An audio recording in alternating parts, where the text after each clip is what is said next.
Hello,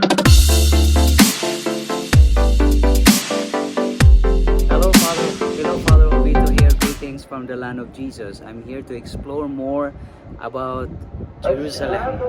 So please join me, and I have more videos to come. Mabuhay. God bless you, and muchas gracias. Dios les bendiga a todos. Hello, good morning to all of you. Father Ovito here. Greetings from the land of Jesus. We are inside the Museum of Israel. I'll show you the museum and also the model of the city of Jerusalem. Enjoy. Have a wonderful day to all of you. Blessings to you and to your family. Bye. Adios. Shukran.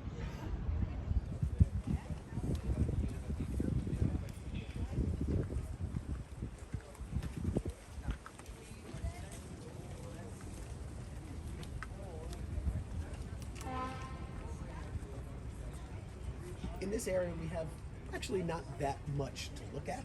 Certainly not in terms of exciting and famous stories that you may be familiar with. Largely because, and you can see this pretty clearly from where we're standing, y'all see that there are two walls, right? So the inside wall was the wall of the city of Jerusalem at the time. Shortly after the time of Jesus, right? Meaning Herod dies, Jesus is born, right? Shortly after the time of Jesus, the walls of Jerusalem were expanded as the city continued to grow. Obviously, it didn't last very long because there was only a couple decades left until eventually the Romans would come and destroy everything in 70. But what we are looking at right in front of us is what we often refer to as the third wall, right? The outer wall. We often think of the Temple Mount enclosure, once again thanks to King Herod, is the inner wall. We then have the city wall around it, and this wall that we're looking at here is the third wall. What that means is that the structures that we see right here in front of us, right, on the northern side of the walled city, are very much a new addition to Jerusalem 2,000 years ago. Right? They would not have been a part of the city. They might have been part of, the village outside or simply a farming district. But because the city kept growing, somebody decided it needs to be protected, it needs to be included. The one thing that I will comment on, because it's probably familiar to most of you, is that given, as you can see here, remember we talked about topography on our first day, what kind of critical it was to establishing the story of Jerusalem. You can see that the northern side of Jerusalem doesn't appear to be very hilly, right? Whereas when we go to the southern side, you'll see very clear valleys and hills. That's what we talked about in terms of the water resources. What that meant is that in Jerusalem, when you start to think about expanding your city, and especially expanding your access to natural resources, obviously the northern side of town was a little bit more appealing because you didn't have to deal with schlepping things uphill to get them into the city of Jerusalem. There are actually quite a few areas just outside northern Jerusalem that are higher than the city of Jerusalem, and therefore you can allow things to roll down. It's good for construction, it's also good for moving water around. So there were springs to the north of Jerusalem as the city expanded to the north anyways that were decided to bring into the city of Jerusalem. And so what you were looking at here, this sort of dual building, right, that looks like the two squares that are connected to each other, this is what you might know as the shepherd's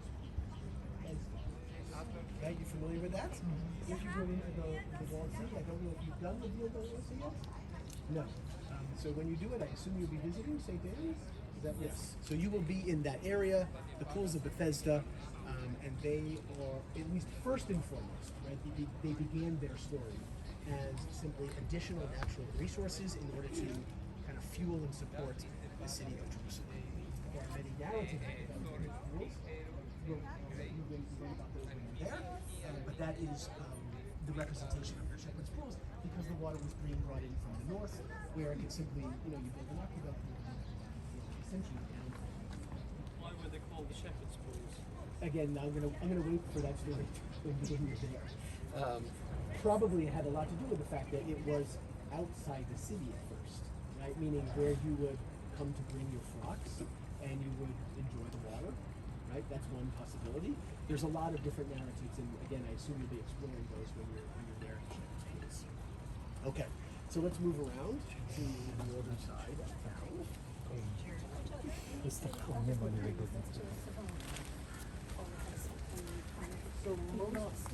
right, good question. Question about what buildings and infrastructure might survive. Most of this representation that we see in the north is a lot of guesswork on the behalf of the owners. The researchers have built a model, and that is precisely because most of these buildings that we see here have no story, right?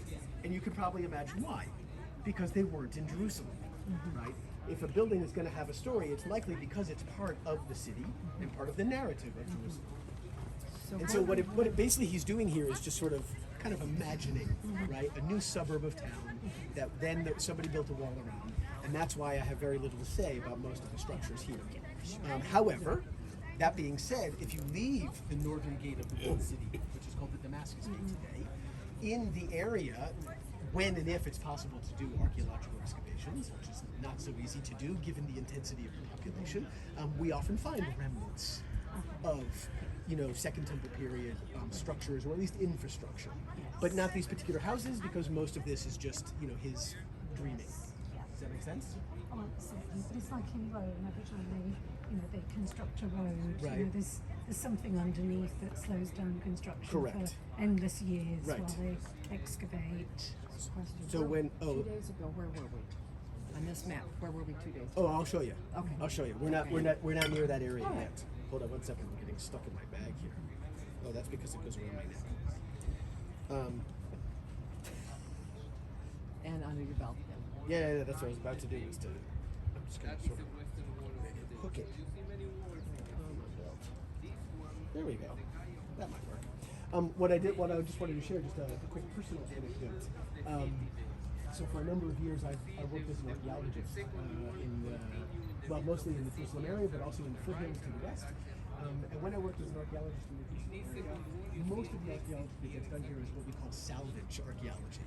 Basically, trying to keep up with the rapid development of a modern, urban space. And so every time they want to build a new road or build a new apartment building, right? And this is what you were just saying. Basically, they call us, and we would quickly run in, just dig up as much as we could, document everything, take out all the good stuff, and then everything just gets cemented over, never to be seen again. And so that's the kind of thing that we have these wonderful opportunities to explore before it gets paved over. Sometimes we find little hints, right, of what's going on. So one example of that I just want to point out, it's kind of hard to see from here, but there was a spot. Oh yeah, it's right in front of me. Okay, literally right in front where I'm pointing, outside the second wall, inside the third wall. Can you see that there's like it looks like there's a little ridge of rocks. Not a structure, but just like a ridge of rocks, almost as if it's natural. So that's not natural. What we were able to discover, thanks to archaeology, and it's actually something you can even still visit today, is that much of the development of Jerusalem, certainly in the later stages, right, meaning the Second Temple period, not early Jerusalem, was being literally constructed out of rock that was part of the mountain of Jerusalem. And so what we have discovered in this area is a quarry. And there is now access to, if you go outside of the Damascus Gate, there is access to what's called the cave of Tzidkiyahu. And that essentially was one of the rock quarries where much of the building material was extracted in order to continue building what they would have called modern Jerusalem, or New Jerusalem, right? Because you have all of these new structures, new neighborhoods, as the city continued to grow. So that's something that most people never get to visit. It's certainly not a critical visit because there's very little to do there. There's not a lot of story. It's just a quarry. But one of the things that's kind of cool about it is that when you go into the quarry, you realize that it becomes a very deep cave that actually goes underneath much of the Muslim quarter in the walled city of today. So it's just kind of interesting to think that even though, they discovered some great stonework, right, in the area of Jerusalem from which to withdraw local stone, they actually decided to not turn it into, let's say, like a blight on the seed of Jerusalem, because Jerusalem, after all, was a very special city. And so they actually hid most of the excavations by simply digging under the city. And that enabled them to be able to develop around it because most of that quarrying was done underground. So it's actually quite a fascinating quarry. And were there passageways to go through? Yeah. Today, when you go in, you have to a pretty small entrance. I think it's considered part of the national park system. But you walk in, and it's just like a vast cave that is literally underneath. And you come up the other side. No, you have to go out the same way. Yeah, that would have been a problem, especially 2,000 years ago, because it would have sort of defeated the purpose of the wall. But yeah, good to ask. Yeah, it's actually so big they often have cultural events in there now. Where is that in the current town plan? So if you use the Damascus Gate as your sort of starting point, if you from the Damascus Gate, if you head just a little bit to the east, right, meaning following the road around, you'll see an entrance Rockefeller Museum. before you get to Rockefeller. Right. It's literally like a 5-minute walk from the Damascus Gate on your way to what they call Herod's Gate or the Flower Gate, right? Meaning the next gate down, it's in between the two. It's hard to miss because there's a big sign there. What is it called again? It's called the Cave of Tzidkiyahu or Zedekiah. Zedekiah's Cave. All right, let's keep walking around. So the two offices originally built with Lego blocks. Yes. That actually, no, that would be fun. Yeah, that was like a kid I would buy. This is my son and I. I'm into it. Yeah.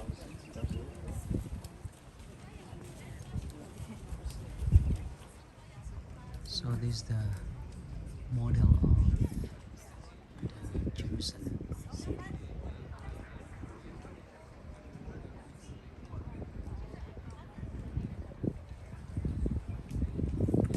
Dominantly, like Abraham, north. Right? We're going north and east to Mesopotamia. Right? There was definitely traffic coming from Egypt, but largely the Egyptian traffic was coming up the coastal plain of the Mediterranean, and only when it gets further north in the area of Mount Carmel, right, that's when it starts to move over to the east. So essentially bypassing Jerusalem, right? Meaning, so if people are coming into Jerusalem, we assume, based on some of our historical and archaeological evidence, that they were largely coming from Mesopotamia. Which means that largely the city of Jerusalem was concerned about sort of those directions. Where were people coming? Where are our fortifications, right, for when we see other folks coming and maybe get a little concerned. With the entrance of the Western empires, clearly that's going to shift. Now, there's a lot more traffic, especially powerful, influential traffic, coming across the Mediterranean from the west, which means what's going to happen on the west side of your city? It's going to become fortified. It's going to become now the gate, the face of Jerusalem. So if you look here, this complex that you see just to the south of the actual gate itself, this is where the king's palace and the army fortress, right, essentially gets repositioned. And this happens largely during the time of the Greek and the Roman empires. We know that part of the Maccabee, right, the ruling dynasty, are going to first build themselves a palace here at the entrance from the west, and then really it becomes sort of an eye-catching architectural element under Herod. Not surprisingly, and so this is Herod's palace.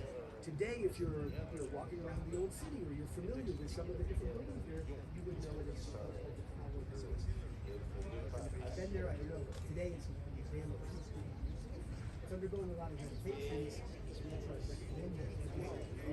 But generally, it's an amazing museum. What's quite ironic, of course, is that it's referred to as the Tower of David, but it has absolutely nothing to do with David. We know where David was. It was on the eastern side of the city, right? How did that happen? That was actually the Crusaders. Generally, when there's a name in Jerusalem that is clearly wrong, you can assume it was the Crusaders. Because when they came to town, they were super excited about Jerusalem, but they didn't know anything about the history of the city. So every time they bumped into a cool-looking building, they just assumed it must have been built by David or Solomon. And so everything in Jerusalem is named after David or Solomon, when most of the structures didn't even exist at the time of David or Solomon.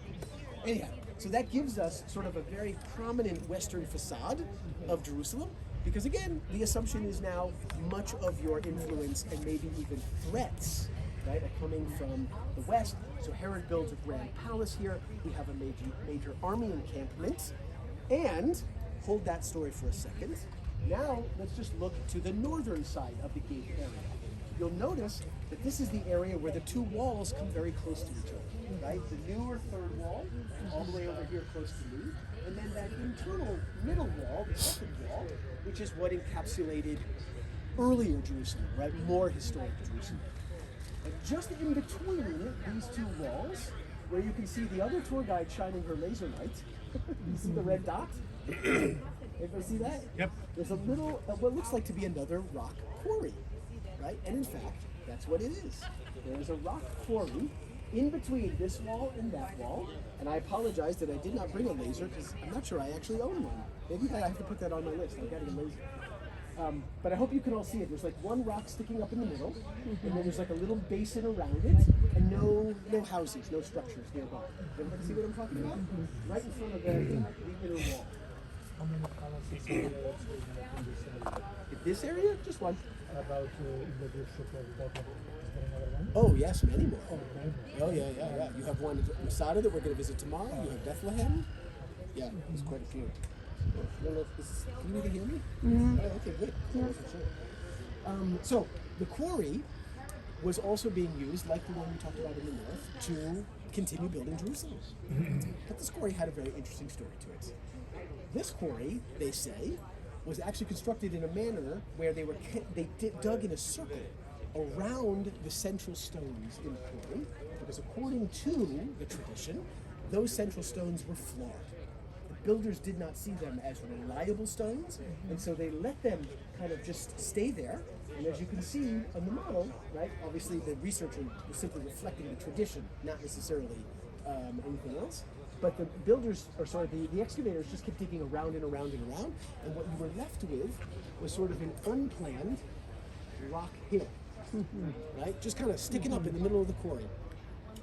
And it's that specific rock hill that, remember, before the expansion of Jerusalem, was outside the walls of the city. So that rock hill becomes known as Golgotha or Calvary. Okay? That is where, according to the tradition, again, we have very little archaeological evidence of the crucifixion of Jesus, or the crucifixion of anybody for that matter. But according to the tradition, at least the tradition that we often follow today, which was established by the Crusaders, we have to be fair, so it may not have been based on deep knowledge of the city, the procession of Jesus, right, this process of humiliating Jesus publicly as a form of punishment / torture, was starting in the east of the city, near the Mount of Olives, coming in from the eastern gate, proceeding or parading really through the town itself, obviously to become a very public display of deterrence, and ending as the procession would have left the western gate, which clearly would not have been this one, but would have been one on the inner wall, and then having the crucifixion take place in that quarry on that rock. Again, that's the tradition. So that is why that rock is known as Golgotha or Calvary. Well, you say it's Crusader tradition, but Yes. I mean, we have Egeria and others who there was liturgical celebrations about that place already in 300 and 400. No, not the place. I meant the route of the, today we would call the Via Dolorosa. Okay. Right? The route, the path that they assumed Jesus would have been taken on was established by the Crusaders only 1,000 years ago. The site itself was recognized already by either Constantine or Helena. And again, you haven't been to the Holy Sepulchre as a group yet, right? Yeah. Oh, you have been? Oh, sorry. So you should know all this already. So the site itself, the location, right, of the moment was established long before that. The question was, how would Jesus have been brought to that place, right? Meaning, when we're tracking the text of the New Testament, where would we mark those moments?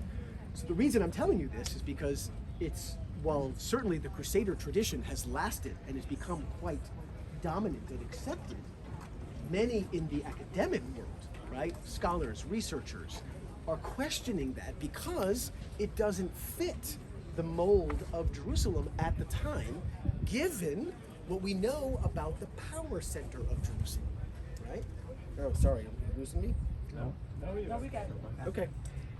So the Crusader tradition, right? And this is where I was going anyway. So the Crusader tradition sort of follows a logic that stems from the fact that when Herod rebuilds the temple and surrounds it with the walls that create the plaza, right, that we talked about when we were there 2 days ago. We're going to see it again as we come around.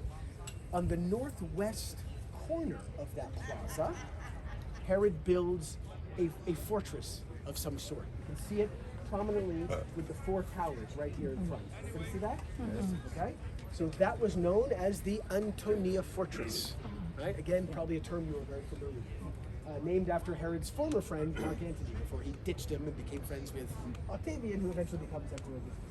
Anyway, the point is that from that fortress, from those 4 towers, the Roman troops were able to watch over the activities on the Temple Mount, mostly to make sure that there were no revolts or revolutions brewing. Right? Where the upper class, right, or the aristocracy would have made a home in Jerusalem. In this case, we assume, and we now know largely from archaeological excavation, that these were the homes of the priestly families, the ones who were serving in the temple. And so the upper city, right, also not coincidence, connected to the power base of the Roman, ruler, either in the form of Herod or maybe Herod's son, or eventually maybe even Pontius Pilate. Right, so that is all connected in Upper Jerusalem. And then, of course, as you cascade down the hill, that's where all the poor people get to live. Because although you may think that it's romantic to live near the water source, it also means you're living near the sewage. So you don't really want to live downtown, so to speak. You want to live uptown.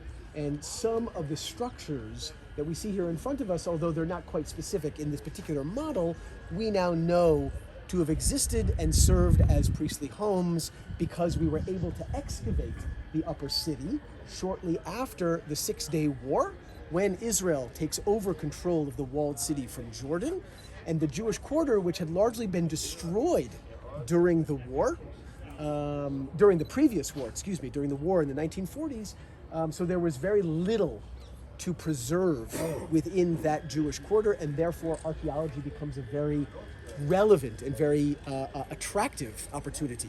Would you tell us a little bit more about that war? What was the war about? And why? Wait, which one? The 67 or 40s? Both. 48. So the war in 1948 was largely about the establishment of Israel as a state, right? From a Jewish perspective, it was all about finally gaining independence, becoming a Jewish sovereign entity. From a local Palestinian perspective, it was largely about fighting, colonialism and the fact that they felt that the world was being very unfair to sort of taking a huge chunk of what had been historic Arab lands and giving it to the Jews. So that was the war in 1948-49. 1967 was largely about Middle East politics, and the fact that many of the Arab nations, especially the ones that didn't fare well against Israel in 1948, were constantly trying to find ways to either antagonize or maybe eliminate the state of Israel from existence, like Abdul Gamal Nasser from Egypt, who was constantly threatening.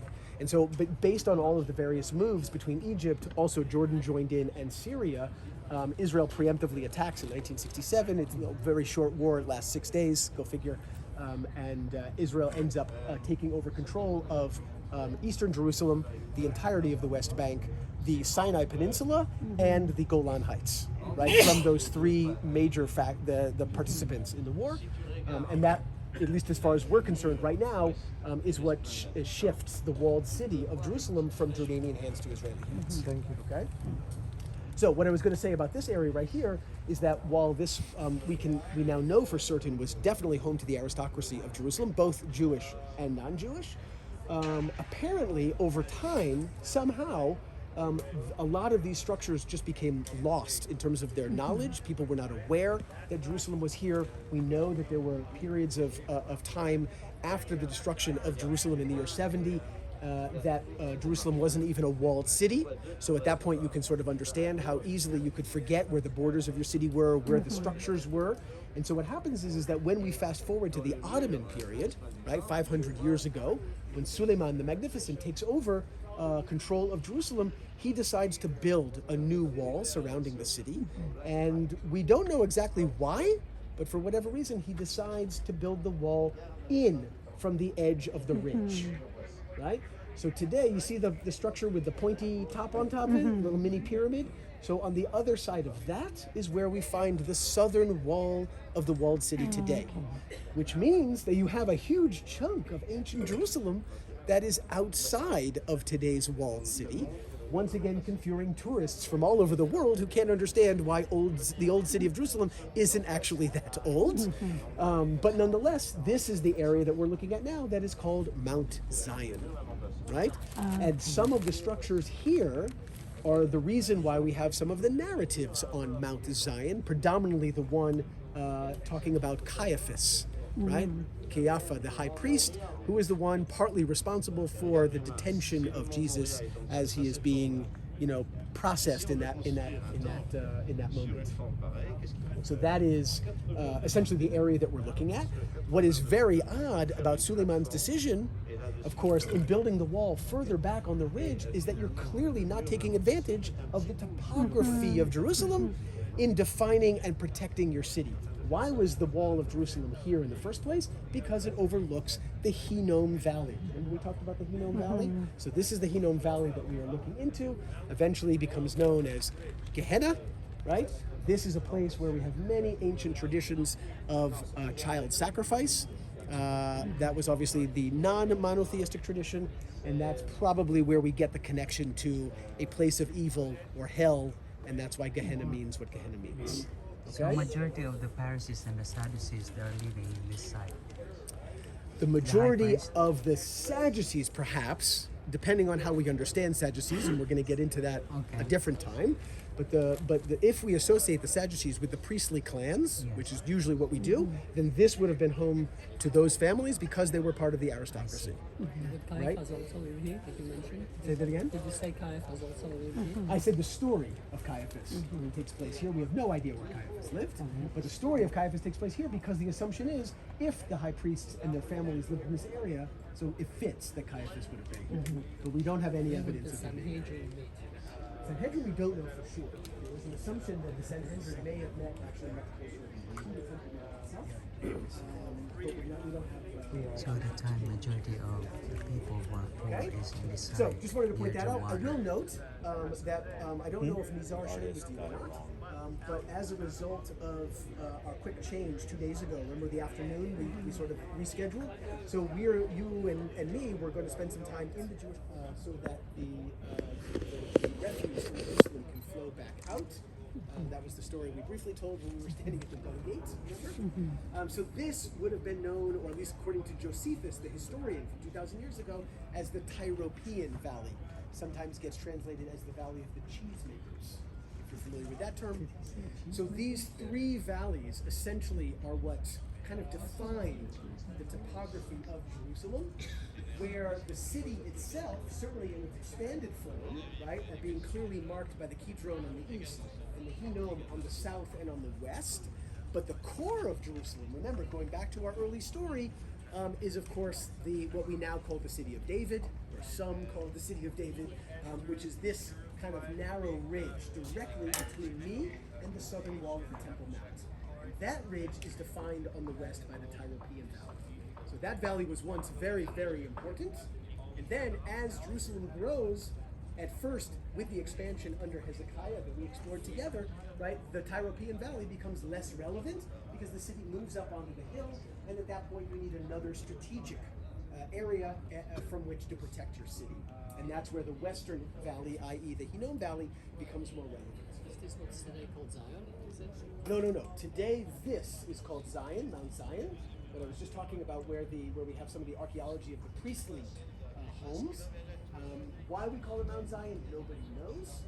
As many of you are familiar with, I think I may have mentioned this the other day, Zion as a Hebrew word is a concept, right? It is not a place name, it is a concept. The word Zion in Hebrew means a marking point, right? When my kid comes home from school with his grade, we'll get that view in just a second. From here, the most noticeable thing, of course, is that in the eastern wall, we do have a gate. We have remnants of that gate, the golden gate. We don't know exactly what it would be used for because it has the unique distinction of being the only that is both. Very big. That's very problematic, right? The entrance to the temple, you would think you would want to be a very sort of calming, secret, right? Something very normal and down to earth, whereas the entrance to a city wall is going to be all about, army, protection, defense, fortress. So the question is how did that gate function? We are not really sure. What we do know, of course, are our faith traditions surrounding the gate. The fact that it's facing to the east, right? I won't go into all of the historical relevance, but of course, what happens in the east every single morning, the big ball of fire comes up over the horizon, and that essentially is what we might call early religion, right? So all of our traditions, even monotheism and polytheism, everybody's always wondering what kind of power exists to the east. Not surprisingly, many of our monotheistic traditions are still rooted in that easterly direction, especially when thinking about messianism, right? This concept of an anointed one being sent by the all-powerful deity to come and rescue us, teach us, whatever it is. All of our traditions have different approaches to the Messiah, but one thing that we all share, the Messiah is going to somehow arrive from the east. And so, given the topography of Jerusalem, with the Mount of Olives being this grand mountain, right, when you read the prophecy of Zechariah, no surprise, the Mount of Olives is quite an important geographic feature. And so it's from the east that you would approach the temple, not from the south, right? Because we humans, we need the water first. Messiah, apparently not so important. So that approach from the east means that gate is mostly associated with some sort of messianic redemption and less so with our kind of human history in Jerusalem. So that's the main point of the gate. Of course, you can see that the temple is also oriented to the east. In the Jewish tradition, we explain that by saying that although we do have a relationship with whatever natural powers or deity powers exist in the east, we essentially must turn our back on those powers in order to acknowledge the one true God by going into the temple. So you enter from the east, or you actually have your back to the east. That's just a Jewish kind of interpretation of how the directions work here. First temple would have been just the building itself on the hill, whereas the second temple we can now see the entire compound that was built by King Herod, including not just the temple, but the Antonia fortress, which we mentioned before, and the royal stoa, which we discussed when we were actually in the archaeological park, which may have been where the overturning of the tables of the money changers took place, given Robinson's arch. So there would have been a considerable enlargement of Huge enlargement. Huge. The actual hill itself isn't even big enough to support the temple.